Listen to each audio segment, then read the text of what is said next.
اعوذ باللہ من الشیطان الرجیم بسم اللہ الرحمن الرحیم نحمدہ و نصلی علی رسول الکریم اما بعد فاعوذ باللہ من الشیطان الرجیم بسم اللہ الرحمن الرحیم۔ السلام علیکم۔ اللہ پاک کا لاکھ لاکھ شکر ہے کہ اللہ پاک نے ہماری زندگی میں ایک مرتبہ پھر رمضان کا مہینہ ہمیں دیکھنے کی سعادت حاصل ہوئی، اور میں اپنی چاہنے والوں کو، دیکھنے والوں کو، اپنے دوستوں کو، عزیزوں کو، رشتہ داروں کو یہ پیغام دینا چاہتا ہوں کہ اللہ پاک نے ایک دفعہ پھر ہمیں رمضان کی سعادتیں حاصل کی۔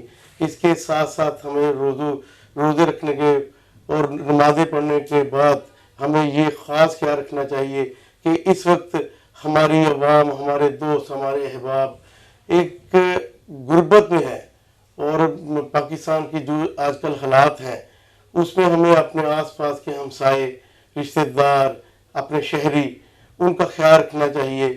ان کے گھروں میں راشن کی صورت میں، ان کو مالی امداد کی صورت میں ان کا خیال رکھنا چاہیے کہ ہم تو چلو اتنی طاقت ہے کہ ہم کوئی ماہ رمضان میں اپنی سحری افطاری، اپنے دسترخوان کو سجاتے ہیں، اور ہمیں یہ بھی دیکھنا چاہیے کہ ہمارے آس پاس ہمارے ہمسائے، دوست، عزیز آیا کہ ان کے دسترخوان بھی سجے ہوئے ہیں کہ نہیں۔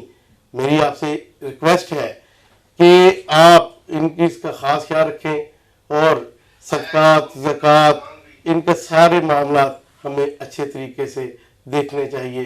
میری اللہ پاک سے دعا ہے کہ اللہ پاک رمضان ہماری زندگی میں بار بار دکھائے، اور اس رمضان کے صدقات میں اللہ پاک ہمیں بار بار مدینہ، مکہ کی حاضری نصیب فرمائے۔ اور میں پھر ایک دفعہ آپ سے گزارش کرتا ہوں کہ اپنے ارد گرد کا خاص کر خیال رکھیں۔ ہمارے جو عزیز محلے دار، دوست، احباب جو غربت میں پس رہے ہیں اس مہنگائی کے دور میں، دیکھیں بل پورے نہیں ہو رہے، راشن نہیں پورا ہو رہا، ان کے دسترخوان خالی ہیں، خدا کے لیے ان کا خیال رکھیں، ان کے دسترخوان کو بھریں، ان کو راشن کی صورت میں، ان کو نقد مالی صورت میں۔ آگے عید ہے، انہوں نے اپنے بچوں کے کپڑے لینے ہیں، جوتے لینے ہیں، اور بہت ساری آسائشیں ہیں۔ دیکھیں اگر ہمارے بچے ہمارے گھر آتے ہیں، ہمارا دسترخوان خالی ہو تو کیا کیفیت ہوگی؟ اپنا کلیجہ پھٹ نہیں جائے گا؟ انہیں کی یہی کیفیت ہے۔ ہم آتے ہیں کہتے بابا کپڑے لے دو، ہماری جیب خالی ہوگی تو ہمارا کیا کیفیت ہوگی؟ ان کی بھی یہی کیفیت ہے۔ جب وہ مزدوری کے لیے گھر سے نکلتے ہیں لیکن مزدوری نہیں ملتی، وہ واپس گھر آتے ہیں، آگے وہ انتظار میں ہوتے ہیں، ہمارا روزہ ہے، ہمارے بابا فروٹ لائیں گے، ہمارے بابا سموسے لائیں گے، ہمارے بابا پکوڑے لائیں گے، لیکن بابا کے خالی ہاتھ جب وہ دیکھتے ہیں تو ان کا کلیجہ بابا کا پھٹ جاتا ہے۔ وہ خالی پانی سے افطاری کرتے ہیں، نمک سے افطاری کرتے ہیں، کھجور مجھے میسر نہیں ہے، کھانے کے لیے کچھ نہیں ہے، تو دیکھیں ان کی کیا کیفیت ہوگی۔ ہمیں ان کے دکھ دور کرنے ہیں، کیسے دور کرنے ہیں؟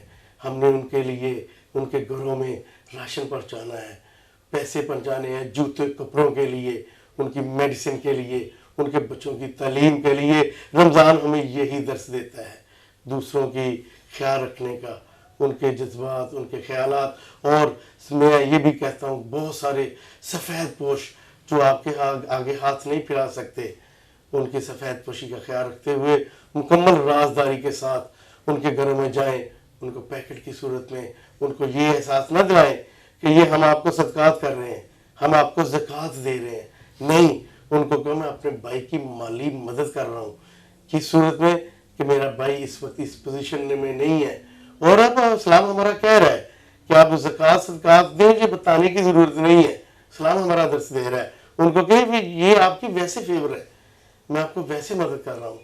اللہ پاک عرش بری پہ راضی ہوں گے، ہمارے حضور پاک صلی اللہ علیہ وآلہ وسلم خاتم النبیین راضی ہوں گے کہ میرے امتی نے دوسرے امتی کا خیال رکھا۔